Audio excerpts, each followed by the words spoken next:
उस सन्यासी की बस इतनी सी कहानी बोलती है, बेचारी किडनियां क्या मारेगी उसे, जिसके अंदर साक्षात राधा रानी बोलती है। वाह वाह वाह वाह जॉनी भैया, अद्भुत अद्भुत जॉनी भैया, वाह वाह वाह वाह। सनातन देखना है, सनातन की ताकत देखना है। स्टेलिन ने कहा, बोले सनातन डेंगू है। मूर्ख, तुझे ये पता नहीं है कि सनातन क्या है। बड़े भैया ने छोटे भाई से कहा, बोले ये कुंडल तुम्हारी भाभी के है, क्या है सनातन? साधु संतों ने कहा, वेद वेदांतों ने कहा, पुजारी और पंडितों ने कहा, मठाधीश और महंतों ने कहा। एक लाइन में सर, ये जमीन पे बैठ के सुनने की लाइन नहीं है। अगर अंदर से कलेजा नहीं, आपके मांस का लोथड़ा नहीं, अंदर गुरु भक्ति हो तो हाथ आसमान में खड़े लेना। साधु संतों ने बोला, वेदों ने बोला, साधु संतों ने बोला, पंडित और महंतों ने बोला, मठाधीश और महंतों ने बोला, आचार्यों और शंकराचार्यों का अनुमान बोल रहा है। प्रधानमंत्री जी आए, प्रधानमंत्री बोल रहे हैं, राष्ट्रपति बोल रहे हैं, क्रिकेटर बोल रहे हैं, बिल्डर बोल रहे हैं, खली ग्रेट बोल रहे हैं, पूरी की पूरी माया नगरी बंबई का मत बोल रहा है, वो संजय दत्त बोल रहा है, गोविंदा नाना पाटेकर जाने दुनिया के उद्योगपति बोल रहे हैं। और बोलेंगे, क्यों बोलेंगे? क्योंकि आचार्यों और शंकराचार्यों का अनुमान बोल रहा है। ये बच्चा बहुत छोटा है, पर इसके अंदर से हनुमान बोल रहा है। जिंदाबाद, कमाल कर दिया, वाह वाह वाह, जिंदाबाद जिंदाबाद जॉनी भैया, वाह वाह वाह, जिंदाबाद जिंदाबाद। अंदर की आंखें खोल कर देखा। लिखने में तो कविता लिख दी और आपने ताली बजा दी, पर मेरी घरवाली माथे आ गई। बोले ये बताओ कि ये अंदर आंखें रहती कहां पे है? अब इसको कौन समझाए कि अंदर आंखें कहां रहती है? मैंने कहा देखो, ये साधु संतों की भाषा है और इन बातों में आप मत जाओ, परंतु देश इन सारी बातों में जा रहा है। मैं बहुत कम समय में 2 लाइन और सुना देता हूं कि आप बहुत अच्छा सुन रहे हैं। और ये जो बागेश्वर धाम है और अद्भुत प्रकाश पटेरिया जी, मैं आपको प्रणाम करता हूं। और सिर्फ इतना कहना चाहता हूं, मैं क्या कहना चाहता हूं, माइक आपका बहुत शानदार है और हम इस मंच से एक भी ऐसे शब्द का प्रयोग ना करें जिससे किसी की आत्मा को ठेस पहुंचे। ये माइक बहुत अच्छा है आपका, बिल्कुल अच्छा है। आज से 17 लाख वर्ष पहले जब नैमिषारण्य वन के अंदर सूत जी महाराज ने 88,000 ऋषि महात्मा को एकत्रित करके उस 88,000 की भीड़ को जब संबोधित किया था, उस 88,000 की भीड़ को संबोधित करने के लिए जिस माइक की जरूरत पड़ी थी, वो यही वाला माइक था। माइक मैं आपको प्रणाम करता हूं। आपको बहुत कमाल हो रही है, वाह। जो है वो दिखता नहीं है, जो दिखता है वो है नहीं है।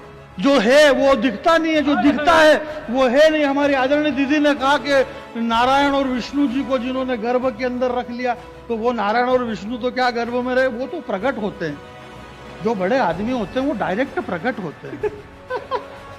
वो इतने बड़े थे कि वो डायरेक्ट प्रकट हुए। भय प्रकट कृपाला गुरु जी ने अभी यहाँ पे एक स्पीच में कही, उन्होंने अपने मोटिवेशन में बहुत अच्छी बात कही। गुरुदेव ने इन्होंने कहा कि अगर अच्छा वक्ता बनना है तो आपको अच्छा श्रोता बनना पड़ेगा। आपको बहुत अच्छा वक्ता बनना है तो बहुत अच्छा श्रोता बनना पड़ेगा। पटेरिया जी, दुनिया के पहले श्रोता कौन?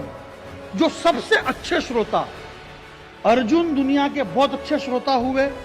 नान स्टॉप 18 अध्याय कृष्ण जी ने सुना है, बोले ये सांख्य योग, ये कर्म योग, ये फलाना, आई समझ में? बोले आई। बोले ये 18 अध्याय, बोले आ गई समझ में? बोले नहीं आई समझ में, तो और सुनो क्या? बोले आ गई। बोले उठा धनुष बाण।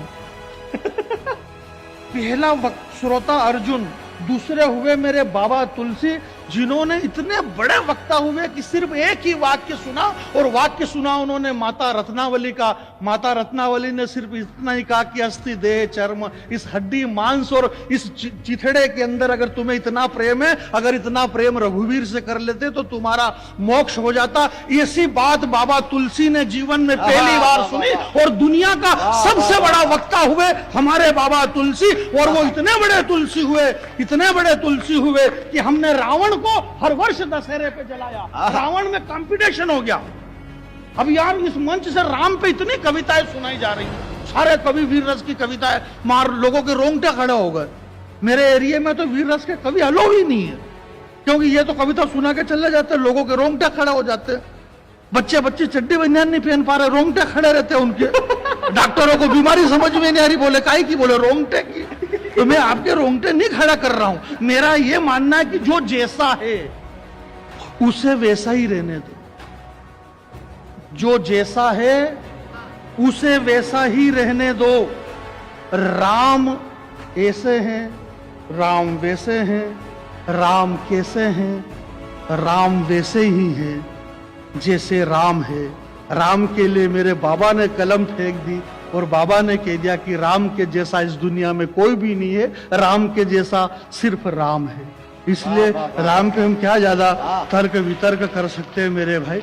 राम तो वैसे ही हैं। राम का काम करो आप, बहुत अच्छा काम हो रहा है इस बागेश्वर धाम में। देश के दुनिया के ये बड़ा चमत्कार हो रहा है। इस बड़े चमत्कार के अंदर मैं बिल्कुल आपके प्राण नहीं पीऊंगा, और जाते जाते सिर्फ दो पंक्ति ये कहना चाहता हूं। ये मेरी माता बहनें बैठी हुई है। प्रसूति गृह के अंदर जब एक माँ बनती है, एक महिला माँ बनती है, तो डॉक्टर कहता है विज्ञान का ये कहना है कि उसकी मृत्यु हो सकती है उस दर्द से।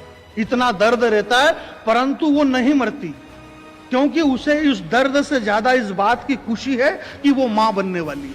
वाह वाह वाह वाह वाह, उसे इस बात की खुशी है। तो मैं एक छोटी सी खुशी 4 लाइन की आपके बीच में पढ़ देता हूं, वरना टेलीविजन टीवी वगैरह पे रूस और यूक्रेन के दुनिया भर के युद्ध चल रहे हैं। रूस ने इतने बम फेंके यूक्रेन पे, फेंक रहे बम। टीवी जब भी चालू करो तो बम ही बम, धुआं ही धुआं। तो राष्ट्रपति पुतिन को मालूम पड़ा, उसने बुलाया, बोले इधर आ, उस चैनल वाले को, बोले यार अब तो ये फेंकना बंद कर बम, मेरे खुद के पास खत्म हो गए अब, और जितने तूने फेंके इतने तो मेरे पास है ही नहीं। तो उस चैनल वाले ने कहा, बोले देखो आपके पास खत्म हो या ना हो, मैं ये बम तब तक फेंकता रहूंगा यूक्रेन पे जब तक आलिया भट्ट को सेकंड डिलीवरी नहीं होती है। मुझे मेरा रोजगार चाहिए, इसलिए सब अपने रोजगार में लगे हुए हैं। ये तो सबको पता है, बस मुझे विदा करना, इससे ज्यादा मैं कह नहीं पाऊंगा। मेरा गला अवरुद्ध हो रहा है, क्योंकि गुरु के सामने बोलने की क्षमता हमारी है नहीं। मैं सिर्फ 4 पंक्ति इस हिंदुस्तान के सामने ये रखना चाहता हूं कि ये तो हमें पता है कि देश की जीडीपी गिर चुकी है। जिस देश की जीडीपी गिरी हुई बताई जाती है, उस देश में एक हफ्ते में 700 करोड़ का एक फिल्म बिजनेस करती है। वाह, इस देश की जीडीपी गिरी है जहां पर 700 करोड़ का बिजनेस एक फिल्म में करती है। तब मैं कह रहा हूं कि ये हमें पता है कि देश की जीडीपी गिर चुकी है, फिर भी हमारे वजीर का जिंदा जमीर मिला।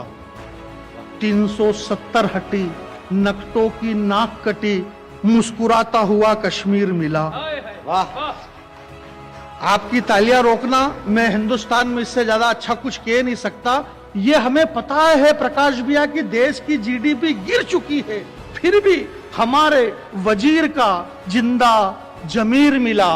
370 हटी, नकटों की नाक कटी, मुस्कुराता हुआ कश्मीर मिला। डीजल, पेट्रोल, गैस के बढ़े हुए दाम मिले, बदले में बरसों बाद अवध में लखन सिया सहित राम मिले।